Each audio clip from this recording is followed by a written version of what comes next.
beberapa fakta dugaan tindak pidana yang dilakukan oleh saudara Ferry Irwandi. Dan tenang aja Pak Jenderal, saya tidak pernah lari, saya masih di Jakarta, saya tidak akan pergi ke Singapura, Cina, dan lain sebagainya Pak. Kalau memang mau diproses hukum ya, ini kan negara hukum, kita jalani bersama.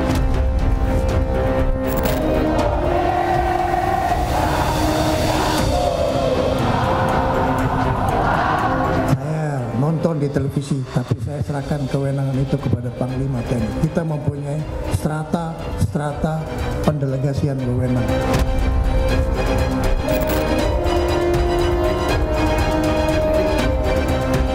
Hari ini kami ingin menegaskan kembali tuntutan-tuntutan 17+8 yang sudah dibawa oleh masyarakat Indonesia belakangan hari ini. Dan kami tidak ingin diremehkan oleh pejabat publik.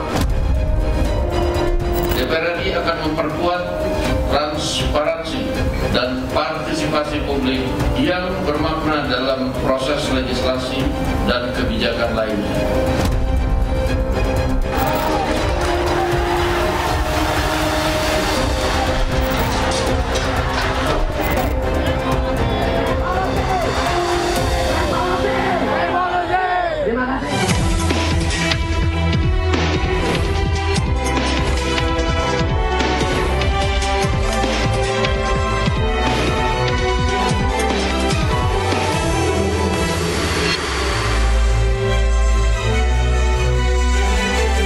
Ferry Irwandi, pegiat media sosial, hanyalah warga biasa yang bersuara.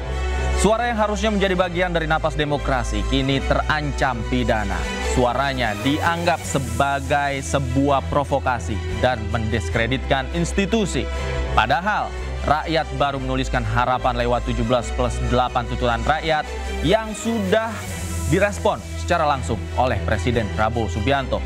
Pemirsa, malam ini Interupsi bukan akan membahas individu, melainkan tentang kebebasan bersuara dan batas antara kritik dan kriminalisasi yang cenderung kabur dan sulit diukur. Bersama saya Davi Pratama, pemirsa, inilah Interupsi, ancaman pidana untuk Ferry Irwandi.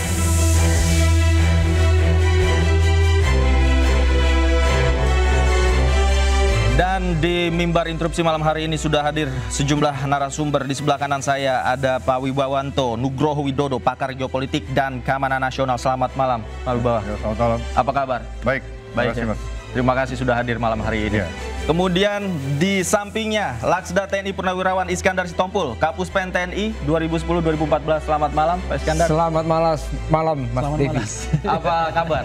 Baik, sehat semangat agar Sehat negara semangat, kita ini tetap maju dan 2045 menjadi tahun emas, kita sejahtera. Oke, dan keadilan di 2045 mana-mana. Indonesia Emas, harapan kita bersama. Di sebelah kiri saya, Bung Refli Harun, pakar hukum tata negara. Selamat malam. Malas tidak selamat. Tadi selamat malas, dan kalau malas tidak selamat. Oke. Selamat malam juga. Assalamualaikum warahmatullahi wabarakatuh. Waalaikumsalam. Kemudian ada juga satu-satu yang paling cantik malam hari ini di antara kita semua. Ada Mbak Nena Hutahayan, tim advokasi untuk demokrasi. Selamat malam. Selamat malam, Mas. Mbak Nena, apa kabar? Baik. Terima kasih sudah hadir. Terima kasih sudah diundang. Baik. Saya pertama ingin ke Pak Wibawa terlebih dahulu. Melihat apa yang dilakukan oleh Ferry Irwandi. Dia aktif di media sosial dan lain sebagainya. Kemudian institusi, dalam hal ini TNI, melaporkan. Nah, Anda melihat ini seperti apa? Berapa menit waktunya nih saya untuk respon? Silakan. Saya coba melihat secara strategis dulu, Mas. Oke. Ya, jadi kalau kita lihat dari presidensi Pak Prabowo, beliau mempunyai kepentingan yang sama saat ini, yaitu bagaimana merestore public trust. Dan public trust itu berbeda dengan public satisfaction. Kalau public satisfaction itu bicara mengenai review perasaan dari rakyat terhadap polisi-polisi pemerintah jangka pendek di tingkat harian, tapi kalau public trust itu bicara mengenai bagaimana rakyat percaya terhadap integritas, konsistensi, dan juga orientasi jangka panjang pemerintah untuk mengubah keadaan secara fundamental. Dan menurut saya Pak Prabowo di sini mempunyai kepentingan bagaimana restorasi terhadap government itu bisa terwujud. Salah satunya adalah karena beliau memiliki kekuatan formal dan informal, Pak Prabowo juga bertanggung jawab secara moral, etika, dan juga secara politik untuk memastikan tuntutan 17/8 itu bisa memenuhi secara signifikan apa yang menjadi harapan rakyat sehingga public trust itu terpenuhi. Nanti akan ada kaitan dengan kasus Ferry ini, di mana beliau dalam pernyataan kemarin sudah Pak Prabowo mengatakan ada yang debatable, ada yang masih perlu didiskusikan, ada yang masuk ke akal dan bisa langsung diimplementasikan. Saya rasa kalau saya melihat apa yang Pak Prabowo sampaikan itu ada di antara dua kutub. Bagaimana demokrasi ini jalan, ya, demokrasi jalan dengan aman sehingga tidak chaos. Sementara keamanan itu tidak bisa tanpa demokrasi. Berarti itu kan merupakan suatu yang otoritarian. Nah sekarang fenomena yang terjadi ini di mana ada grievances, ada transisi kekuasaan dari pemerintah sebelumnya dan ke Pak Prabowo. Fenomena seperti ini saya rasa beliau sudah secara eksplisit mengatakan selesaikan di ruang dialog. Karena ketidaksepakatan politik di dalam era demokrasi, Pak Prabowo cukup paham saya rasa, bahwa harus diselesaikan sebaik mungkin di tingkat persuasif. Dan memang dari negara itu mempunyai cobaan lebih besar untuk menurunkan grade itu dengan political pressure, memainkan instrumen hukum dan juga politik untuk menekan non-state actor. Artinya itu juga berlaku dalam kasus Ferry. Dalam kasus Ferry, ruang dialog ini terbuka, artinya restoratif justice ini memungkinkan untuk dilakukan. Ya, justru menurut saya Pak Prabowo melihat ini sebagai suatu dialektika untuk mencari titik terang baru bagaimana mengubah keadaan ke depan. Saya melihat seperti itu. Oke, saya tangkap. Bung Refli, bagaimana dari perspektif hukum Anda melihat ini? Panjang ya. Dia udah semangat sekali soalnya ya. Saya kira saya tidak punya perbedaan yang mendasar ya, tapi saya ingin menajamkan dialog ini kan, bahwa 17+8 tuntutan itu bukan ruang hampa. Demokrasi, demonstrasi dan kerusuhan kemarin juga tidak di ruang hampa ya. Banyak pihak-pihak yang bermain. Nah, dan kita harus melihat bahwa ada 3 aktor yang saya lihat, misalnya aktor negara, the state, kemudian aktor masyarakat sipil, civil society, dan aktor pemain pebisnis, market bisnis. Nah dari 3 aktor tersebut sebenarnya ya saling berkelindan, siapa menginisiasi, siapa yang kemudian ditunggangi, siapa yang menunggangi dan lain sebagainya. Kalau kita lihat dari aktor pemerintah misalnya, ini sorry to say, saya agak harus ngomong apa adanya. Kan kita sudah tahu bahwa ada persaingan yang cukup akut antara TNI dan Polri. Ya kan? Pasti kalau ditanya nggak bersaing, tapi kan kita bisa lihat gitu secara nyata, terutama sejak era reformasi. Tetapi jangan salah juga, di dalam tubuh Polri juga ada persaingan internal, terutama di pucuk-pucuk pimpinan, dan kita terkait dengan ya reformasi dan lain sebagainya, kemudian pergantian pucuk pimpinan dan lain sebagainya. Tetapi di within TNI juga ada juga. Terkait dengan misalnya blok mana, blok sana dan lain sebagainya. Waktu 98 misalnya, kita mengenal ada tentara merah, ada tentara hijau ya kan? Ada faksi-faksi. Kok ada tentara merah, tentara hijau? Tapi itu faktanya ya. Yang ada yang merah putih, ada yang hijau dan lain sebagainya. Nah, ini semua memberikan sumbangan ya. 17/8 ini saya kira tuntutan yang masuk akal semua. Hanya kapan dia harus dilakukan? Karena tidak ada yang menyalahi undang-undang. Kalau kita misalnya orang marah kan, teman saya itu Ruslan Buton marah dia. Apa TNI ke barak? TNI itu sejak tahun 98 sudah di barak katanya ya kan. Tidak ada lagi dua fungsi. Iya, secara formal hukum iya, tetapi kan orang mengkhawatirkan sudah mulai ada gejala-gejala untuk peran yang agak eksesif. Sama kritik yang sama terhadap polisi. Kalau kita mau cari yang peran yang ideal, TNI itu adalah unsur pertahanan negara. Tapi sebenarnya pertahanan dan keamanan negara ya. Jadi kalau polisi human security, jadi dia keamanan manusia. Ya kan? Nah, polisi itu sipil yang bersenjata, sipil yang dipersenjatain. Jadi kalau direformasi dan sudah sipil, nggak apa-apa dia ikut dalam misalnya jabatan-jabatan publik lain. Tapi syaratnya demilitarisasi di polisi itu berjalan kafah. Jangan sampai watak militernya masih ada, tapi dia main banyak di wilayah sipil. Itu yang namanya unstoppable. Dia pegang hukum juga. Sehingga dia bisa menersangkakan setiap saat. Nah, tapi saya terima kasih dengan bapak-bapak TNI yang tidak memilih untuk langsung mengkriminalkan Tempo. Pakai hak jawab dulu kan? Kan yang dipersoalkan ini soal darurat militer tuh. Ferry Irwandi ngomong banyak tentang bahwa ini asalnya dari akun yang terkait dengan geng Solo, dengan Gibran dan lain sebagainya, kan dia gitu. Tapi ada bagian darurat militer itu yang kelihatannya dipermasalahkan. Oleh TNI? Oleh TNI. Nah tetapi menurut saya biar agak tajam. Ada kesalahan kemarin 3 orang jenderal ketika dia berkonsultasi dengan Polda Metro Jaya. Ngapain konsultasi begitu? Kalau dia ada informasi kan dikasih saja diam-diam. Karena kalau dia begitu seolah-olah TNI jadi dia melakukan patroli di ruang cyber. Itulah yang kemarin ditakutkan ketika undang-undang TNI berubah. Kok dia punya peran cyber yang kemudian bisa mengancam manusia atau penduduk sipil. Padahal yang diinginkan adalah cyber itu untuk pertahanan negara. Karena yang namanya cyber law, ya kan, atau perang asimetris itu sudah terjadi. Karena itu TNI harus punya perangkat kemampuan cyber, tapi bukan untuk mengancam kebebasan sipil, tapi untuk menjaga keamanan dan pertahanan negara. Bukan untuk memenjarakan warga negara yang memang kritis dan aktif berbicara. Nah, itu ada lagi nanti argumentasi, tapi saya lempar dulu ke sana. Baik. Sudah bisa menebak pikiran saya akan ke Pak Iskandar. Pak Iskandar, silakan tanggapan Anda. Oke, jadi begini ya. Jadi memang apa yang disampaikan Bung Rafli itu ya mari kita cermati bersama lah ya. Saya tidak menyampaikan kesimpulannya, tapi mari kita cermati bersama. Jadi sebenarnya memang itu ada. Ini zaman saya nih ya di Mabes TNI. Saya udah pensiun nih. Jadi saya bebas berpendapat, tapi saya menyampaikan pengalaman saya. Jadi sebenarnya pada saat ada kasus-kasus begini, jangan terlalu emosional. Itu paling penting. Kita boleh semangat, tapi jangan terlalu emosional. Ya, memang ini semuanya penyebabnya apa? Ya kan, penyebabnya ini kan ada. Kenapa? Misalnya ada kartu anggota atau intel yang bergerak diviralkan dan lain sebagainya. Akhirnya ini menjadi penumpukan. Saya tidak mengatakan bahwa si komandan cyber atau kepala cyber ini salah, tidak, tapi mungkin dia itu ingin secara cepat menyelesaikan masalah ini. Seperti tadi disampaikan langsung ke Mabes Polri atau ke Polda. Sebenarnya tidak. Di tubuh kita di Mabes TNI itu, saya lama di Mabes TNI, itu ada yang namanya tim think tank kita, ada ahli-ahli hukum kita, Kababinkum, itu bintang 2 di sana. Alangkah indahnya sebenarnya sebelum itu disampaikan ke publik tadi, diskusi dulu di dalam loh. Ini loh, karena negara kita ini kan ada regulasi semuanya. Kita harus patuh dan taat kepada itu. Nah, ini yang saya lihat yang diambil langkah-langkah itu. Tapi tentunya semua langkah-langkah itu tujuannya positif, supaya negara ini damai-damai saja semuanya. Dan saya kepingin sebenarnya apa judul kita ini, saya kepingin dari perspektif yang lain. Saya mau nyampaikan begini. Kenapa kita akhir-akhir ini berdebat mulai dari legislatif, yudikatif maupun eksekutif? Kita lupa, di sini mau sampaikan, kita harusnya berdialog, berdiskusi, berdebat dengan kerangka Pancasila.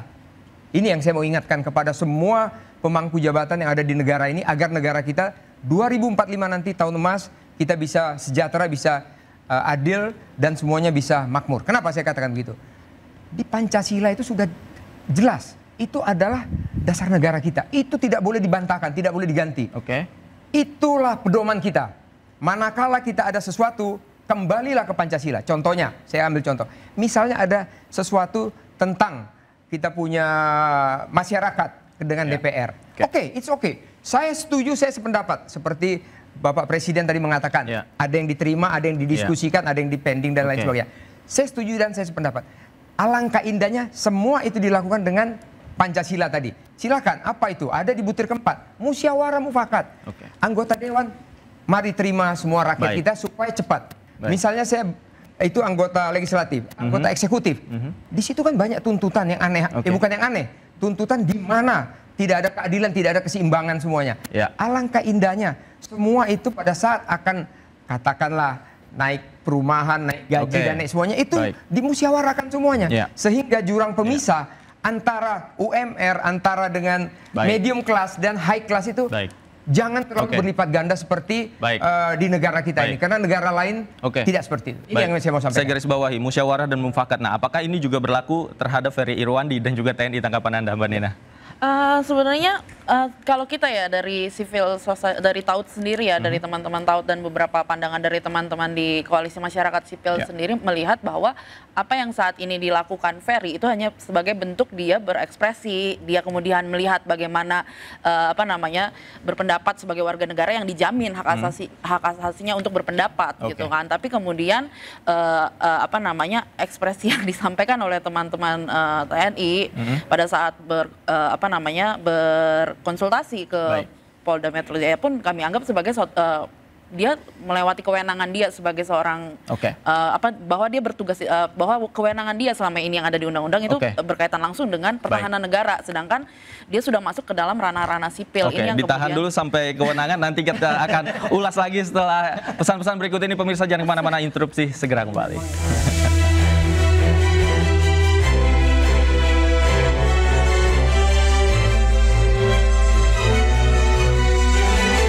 Kembali di interupsi pemirsa, tadi saya berutang pertanyaan dan berutang waktu pada Mbak Nenat. Nah, pertanyaannya kemudian juga ada tudingan-tudingan yang menyasar kepada Ferry Irwandi dan teman-teman di balik tuntutan 17+8, ada kemudian organisasi asing dan lain sebagainya terafiliasi. Anda melihatnya bagaimana?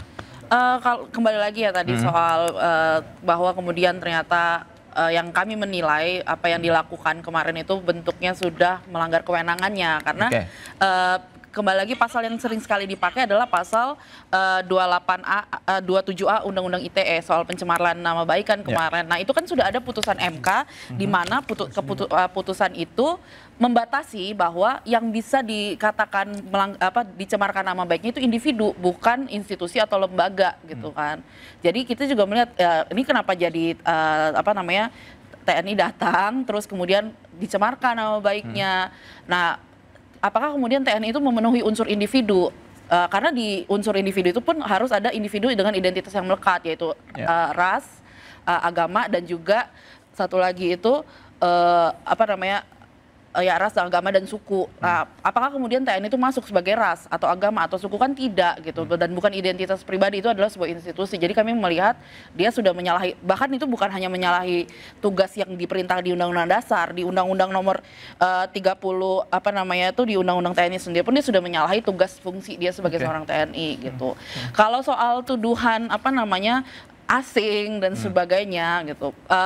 Ini menurut kami juga bentuk-bentuk bagaimana kemudian mendelegitimasi gerakan-gerakan masyarakat sipil, bahwa gerakan-gerakan masyarakat bahwa kemudian masyarakat itu teman-teman masyarakat sipil itu tidak bisa bersuara kalau tidak, bahwa apa yang kami kerjakan itu adalah proyek, bahwa apa yang kami kerjakan itu adalah perintah asing, itu tidak, karena lihat sendiri bagaimana kemudian asing memerintahkan ketika iklim investasi di Indonesia pun sudah sangat buruk dengan kebijakan-kebijakan yang tidak jelas. Bagaimana kemudian perubahan peraturan di sini tidak jelas. Bagaimana negara berpikir untuk berinvestasi di Indonesia itu jangan disalahkan kepada masyarakat sipil dong. Tapi dilihat bagaimana pemerintah sendiri dalam membuat kebijakan, dalam merubah peraturan perundang-undangan itu asal-asalan gitu.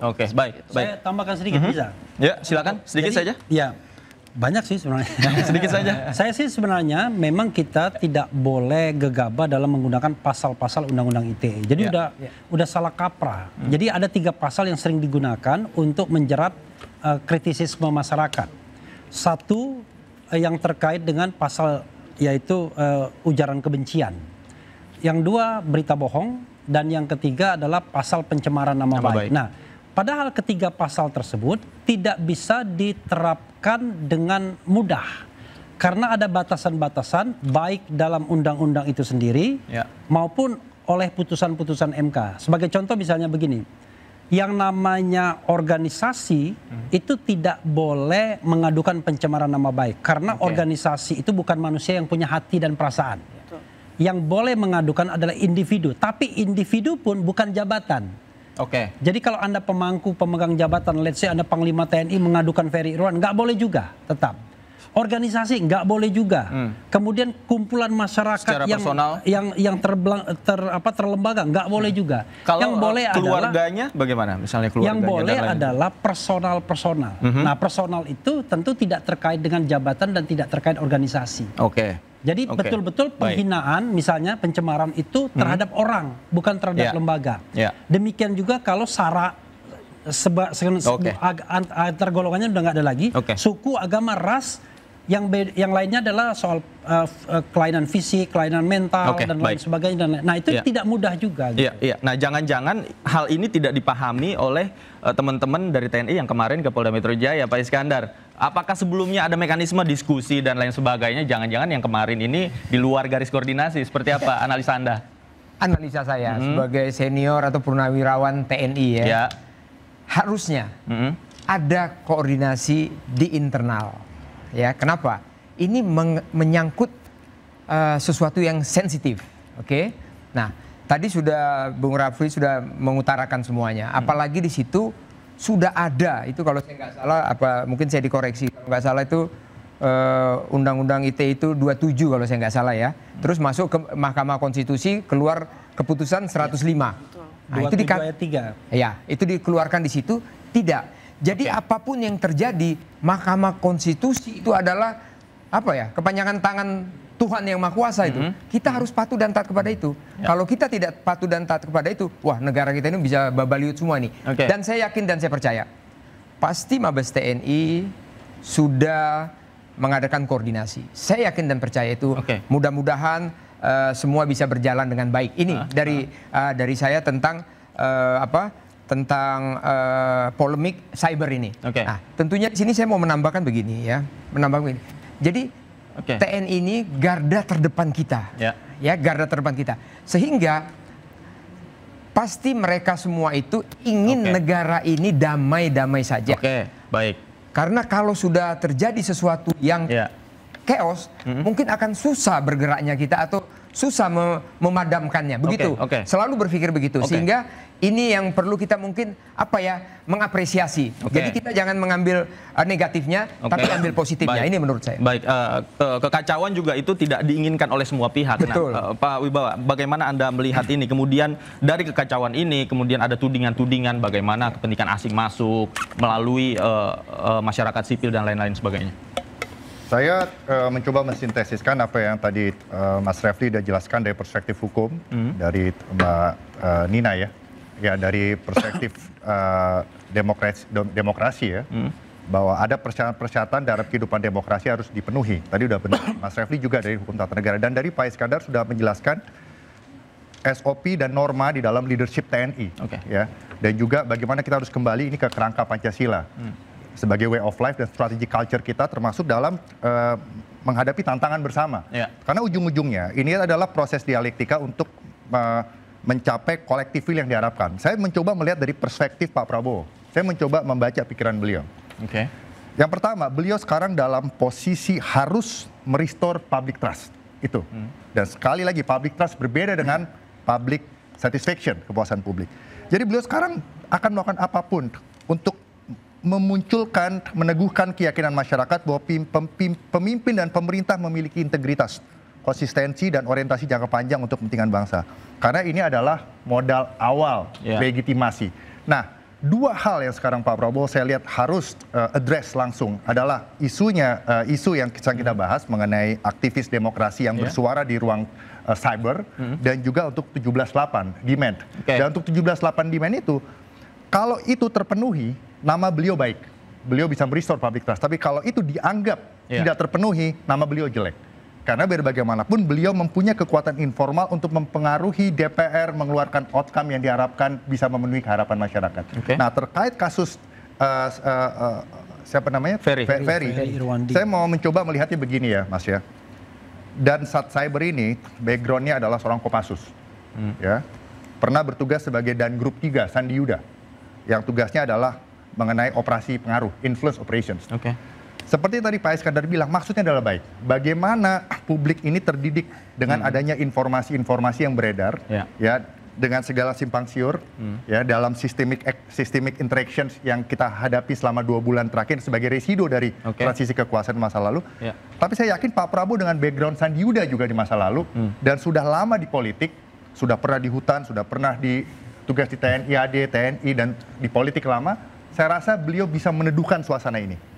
Bagaimana ini akan mencari titik temu yang beliau sudah bilang, ya, yaitu kita kembali ke ruang persuasi, penyelesaian demokrasi, democratic disagreement itu, masalah disagreement dalam demokrasi dipersuasi, bukan di level political pressure dan political violence, karena itu bisa digrade lagi menjadi civil war. Musyawarah dan mufakat. Nah, kita ulas selengkapnya sesaat lagi, pemirsa. Interupsi segera kembali.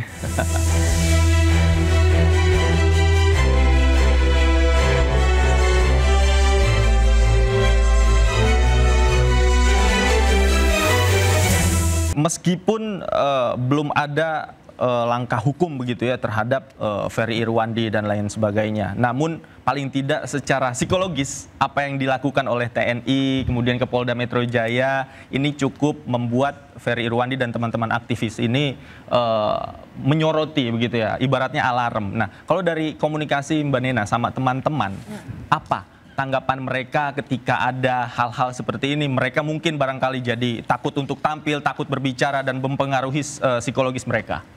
Oh, kalau itu ya jelas bahwa kemudian ternyata iklim yang lagi kita jadi melihat bahwa oh ini ternyata iklim yang mau dibangun adalah iklim tidak boleh berpendapat gitu, bahwa apapun pendapat kita nantinya itu kritik-kritik yang kita sampaikan selama ini, bagaimana bentuk-bentuk kita mengawasi kebijakan pemerintah, bagaimana kita sebenarnya bisa bagaimana apa yang disebut sebagai partisipasi bermakna masyarakat selama ini mengawasi kebijakan-kebijakan, jawabannya akan seperti ini. Kita dilaporkan dengan pasal-pasal yang memang sebenarnya itu nggak bisa dipakai gitu loh. Tapi itu yang kemudian kami juga bilang kepada teman-teman di masyarakat sipil lainnya bahwa kita tetap harus bersuara, bahwa ini tetap harus dikritik, bahwa bentuk-bentuk hal-hal seperti ini memang ini bahaya dan ini harus dikritik dan kita harus mengawasi apa yang sedang dilakukan itu memang teror, bentuk teror bahwa ini loh kalau kalian berpendapat seperti ini, tapi kita tidak boleh diam untuk itu, seperti itu. Karena balik lagi siapa lagi di negara ini ya kita satu sama lain, punyanya cuma satu sama lain, jadi saling melindungi di situlah masyarakat, bahwa kita satu sama lain saling menguatkan gerakan sipil tidak boleh diam seperti itu. Oke, baik. Pak Wibawa, Anda bagaimana melihatnya? Toh faktanya hari ini banyak yang masih ditahan oleh kepolisian dengan berbagai tuduhan, termasuk yang disoroti ya ini teman-teman influencer dan teman-teman masyarakat sipil. Ya, partisipasi dalam demokrasi itu adalah requirement utama, itu harus. Dan saya rasa Pak Prabowo udah jelas di sini ya, bahwa sekarang semuanya ditangani dengan cara yang, contohnya investigasi independen. Berarti kan bagaimana transparansi itu kuncinya, itu di-establish. Nah, transparansi di sini kaitannya juga kepada demonstran. Nah, demonstran itu Pak Prabowo mengatakan demonstran damai itu diperbolehkan. Itu hak politik, hak demokrasi. Aparat yang salah itu juga ditindak, ada yang dipecat bahkan. Jadi saya rasa posisi presiden saya lihat dari polanya sekarang ini adalah against, melawan demonstran yang merusak, dan juga keras melawan aparat yang berlebihan. Nah, jadi yang sekarang perlu dilakukan adalah bagaimana kita bisa melihat manifestasi dari semua harapan rakyat ini di 17/8. Dan bagaimana Presiden Prabowo menggunakan kekuatan formal dan informalnya dengan transparan menegosiasikan itu dengan rakyat. Begini, tapi salah satu tuntutannya adalah membentuk tim investigasi independen. Nah, Presiden Prabowo Subianto, ini koreksi kalau saya salah, belum ada secara tegas dan lain-lain untuk menginstruksikan bagaimana kemudian mekanismenya dan bagaimana institusi yang terlibat. Iya, saya cukup tahu cara pikir beliau, saya baca ya. Kelihatannya dari acara ini beliau akan mendengar masukan dari Mas Refli, dari Banana, dari Laksamana Iskandar, dari kami gitu. Bahwa bagaimana, kan makanya beliau bilang dipikirkan nanti. Nah, kita beri masukan itu. Yang penting bagaimana eksistensi dari tim investigasi itu terbentuk, siapa yang di dalamnya. Multi stakeholders, ada government, ada akademisi, ada penegak hukum, ada aktivis demokrasi, yang semuanya itu adalah semangatnya mencari kebenaran. Dan Bapak itu, Pak Prabowo menurut saya sekarang di dalam tahap pemahaman bahwa penyelesaian yang terbaik adalah di level persuasi. Bung Refli, gitu. Anda setuju ada iklim yang dirasakan oleh teman-teman takutan untuk bersuara? Kalau takut bersuara itu saya sudah merasakan 10 tahun terakhir. Ya 5 tahun terakhir lah ketika saya sudah membuat YouTube media sosial gitu ya. Dan setiap hari mengkritik kekuasaan. Karena pada masa pemerintahan Presiden Jokowi misalnya, ada undang-undang yang kemudian dibatalkan MK, Undang-Undang Nomor 1 1946. Pasal 14 dan pasal 15 itu menjerat aktivis. Setiap pernyataan aktivis yang tidak disukai pemerintah maka akan dikatakan menyebarkan berita bohong. Maka kena bisa 10 tahun tuntutannya, walaupun vonisnya ya ada yang 4 tahun, ada yang 3 tahun, ada yang setahun, ada yang berapa bulan. Nah, kemudian di era Pak Prabowo ini undang-undang yang bisa menjerat itu belum juga dicabut semuanya, karena masih ada undang-undang ITE. Pas 3 pasal yang saya sebutkan tadi, pasal 27 ayat 1, 27 ayat 3, pasal 28 ayat 2 dan pasal 28 ayat 3, 4 pasal. Karena itu menurut saya kalau Pak Prabowo ingin melindungi demokrasi ya, maka saya dengarkanlah pernyataan saya ini. Begini, negara yang masih memproses hukum orang yang bersuara, berpendapat di ruang publik itu negara yang demokrasinya sontoloyo, saya bilang. Oke. Nggak ada demokrasi itu bisa mengkriminalkan. Karena itu adalah kebebasan. Lalu pertanyaannya adalah, bagaimana kalau Anda menganggap bahwa apa yang saya sampaikan tidak benar? Silakan kontra argumen di ruang publik. Kalau saya media minta hak jawab. Kalau tidak puas hak jawab ke Dewan Pers, kan begitu. Nggak bisa ujuk-ujuk lapor polisi, sama seperti Roy Suryo, Dr. Tifa itu kan. Baik. Baik. Pak Iskandar, jangan-jangan apa yang dilakukan oleh TNI kemarin, kalaupun memang sudah berkonsultasi di internal, kemudian tetap dilakukan, tujuannya hanya untuk menggertak dalam tanda kutip. Mungkin kan nggak seperti ini? Ya bisa, itu ada positif ada negatif. Ya kan, semua itu ada positif. Positifnya yang tadi sudah kita ulangi, ya mungkin supaya damai-damai semuanya. Negatifnya tadi mulai muncul apakah gertak dan menggertak. Tergantung kita yang melihatnya saja. Tapi yang pasti TNI itu semua itu baik-baik. Gak ada TNI itu yang mau bermusuhan dengan rakyatnya. Percaya itu. TNI adalah pelindung rakyat. Kenapa? Dia lahir dari rakyat. Dia pasti melindungi itu. Namun kadang-kadang mungkin adalah sesuatu yang agak emosinya keluar begitu kan. Nah, ini yang masalah Saudara Ferry. Tentunya di sini topik kita itu kan Saudara Ferry dengan juga 17.8. Nah, di sini saya mau menyampaikan sekali lagi bahwa tadi saya ulangi sekali lagi, cita-cita kita adalah 2045 tahun emas. Tahun emas itu apa? Kita sejahtera, kita adil dan semuanya. Janganlah kita berkutik di sini terus. Ini pesan saya. Jangan berkutik di sini terus. Kita mari kembali semuanya kepada, saya selalu mengatakan Pancasila. Karena saya yakin dan saya percaya yang dengar semua ini, kalau nggak ngakuin Pancasila lagi udah terlalu. Ya kan? Pancasila itu adalah dasar negara kita, tidak bisa diganggu-gugat lagi. Kembalilah ke semua ke sana untuk menentukan kebijakan-kebijakan yang tadi saya katakan. Pancasila juga menjamin kebebasan masyarakat untuk bersuara, beropini, menyampaikan pendapat. Setuju sekali. Makanya saya menyampaikan, manakala ada institusi yang tidak melaksanakan yang tadi, bebas berpendapat sesuai dengan Pancasila, kembalilah ke jalan yang benar. Ini menurut saya. Demikian juga legislatif, yudikatif, eksekutif. Kalau mereka tidak kembali ke jalan yang benar, saya yakin mereka itu akan karma. Ya, kenapa? Ini tidak boleh dilanggar. Contohnya, misalnya negara kita ini apa sih yang masalah yang berat sekarang ini, yang demo ini semuanya? Tentunya apa? Masalah korupsi, ya kan? Masalah judol, masalah apa? Tambang-tambang kita itu semuanya. Kelolalah dengan baik. Kalau dia di situ eksekutif, kelolalah dengan baik, sesuai dengan Pancasila ini. Semua digunakan untuk kesejahteraan masyarakat. Saya yakin, saya percaya. Demikian juga kalau ada yang salah. Kita punya yudikatif. Saya yakin dan percaya, Bapak Presiden kita kan sudah ngomong, kita akan berantas sampai kemana itu, kemana-mana lah itu ya, Antartika itu. Nah, ini mari kita kawal, jangan lagi kita demo-demo begini, boleh lah untuk kritik, saya setuju. Tapi harus ada goalnya. Goalnya itu apa? Janganlah merusak, janganlah ini. Kenapa? Kita udah uangnya habis, bangun lagi, habis lagi uang kita semua. Saya garis bawah itu, Presiden Prabowo mungkin sudah bicara, namun bagaimana di jajaran di bawahnya menafsirkan itu dan mengimplementasikannya di lapangan. Nanti kita ulas saat lagi. Pemirsa, interupsi segera kembali.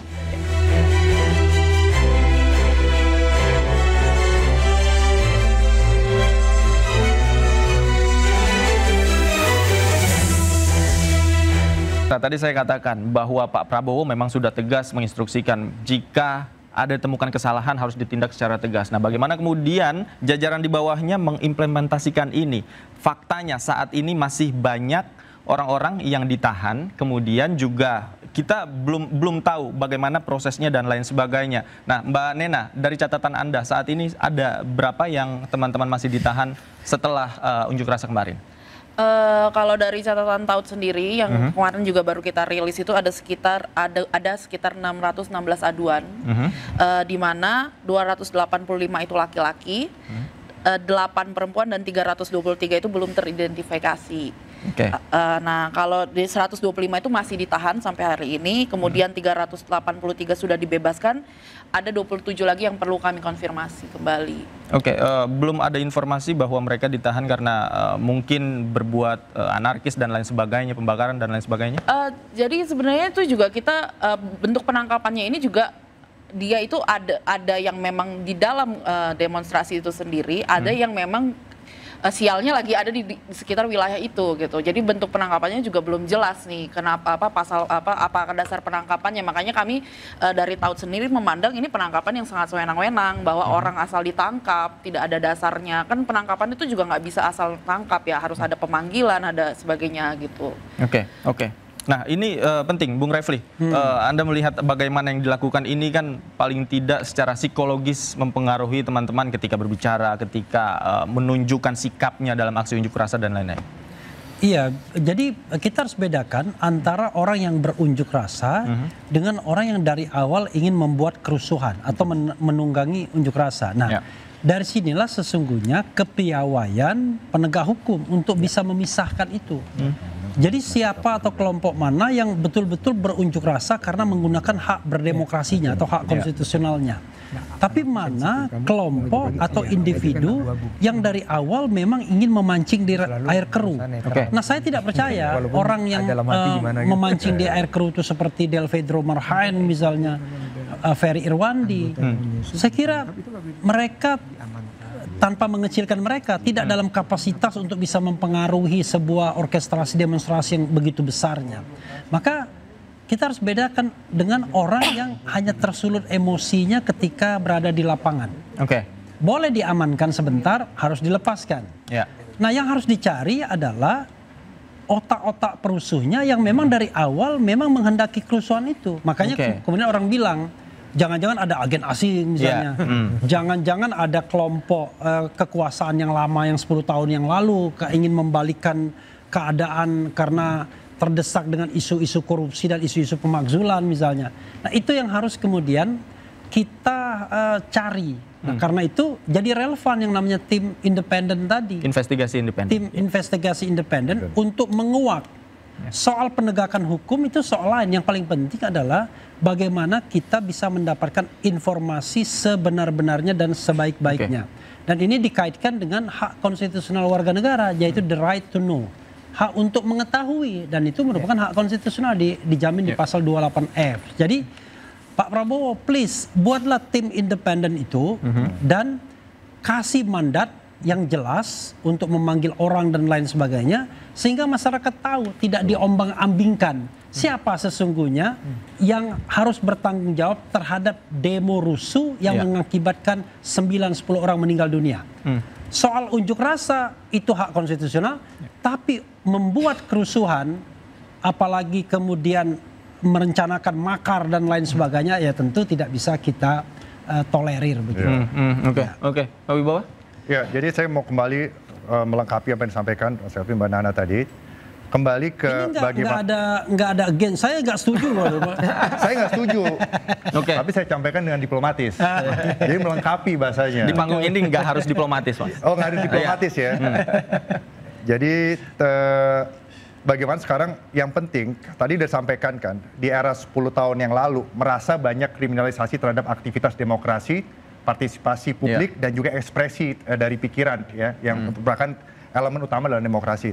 Mungkin ada ketakutan lagi di era sekarang di kalangan civil society bahwa sekarang militer yang akan menekan itu. Ya. Nah, saya mau ingatkan juga bahwa tahun 98 ada 4 jenderal yang sepakat untuk menempuh jalur reformasi, yaitu Prabowo Subianto, Agus Wijoyo, Wiranto, dan Susilo Bambang Yudhoyono. Dan di situ juga Pak Agus Wijoyo sudah mengingatkan ada akan kemungkinan arus balik dari reformasi militer gitu loh. Yang mana itu disebabkan oleh lacking dalam pemimpinan sipil.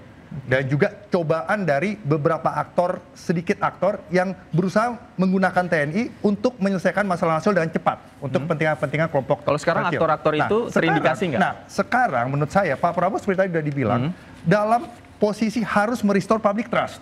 Jadi semuanya harus dinegosiasikan dengan publik sehingga publik percaya dengan beliau. Kalau publik sudah percaya dengan beliau, beliau pasti akan mendapat dukungan yang begitu besar untuk mereformasi semua keadaan tadi, transformasi nasional seperti Pak Iskandar tadi sampaikan. Jadi saya teringat beberapa hari yang lalu itu ada pernyataan kalau nggak salah dari penasihat Kapolri, tolong dikoreksi kalau saya salah, bahwa banyak SOP dari Polri yang harus dibenahi. Saya rasa itu bagian yang baik ya. Jadi itu harus itu sehingga nanti demonstran-demonstran itu akan tersaring lagi dan mereka itu dijamin haknya.